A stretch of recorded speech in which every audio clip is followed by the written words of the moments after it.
Today, ngayong araw, maglalaro ko ngayon ng Survival Challenge Glass Bridge dito sa WePlay. Oh my goodness mga kaibigan, bakit ako nandito sa Squid Game? Anong number ko, boy? Number 3! Boy, hindi ko alam kung paano laruin to.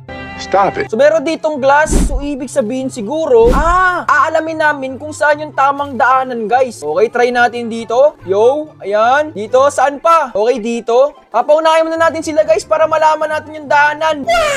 Okay, let's go. Malapit na ako, boy. Ilan muna ang magiging pain natin ngayon. Let's go! Let's go! No! Nahulog ako, boy! No! Ano yun? Hindi ko nakabisado! No! Okay, sige. Oh my goodness, tol. O, saan pa yung daanan? Hindi ko na alam. Bilisan nyo! Kailangan ko ng tulong. Sige, sige. Uy, ba't ako tinulak nun? Ayos ka, ha? Nakaka-bad trip naman, no? Pwede pala magtulakan dito. Ang grabe yung duga naman.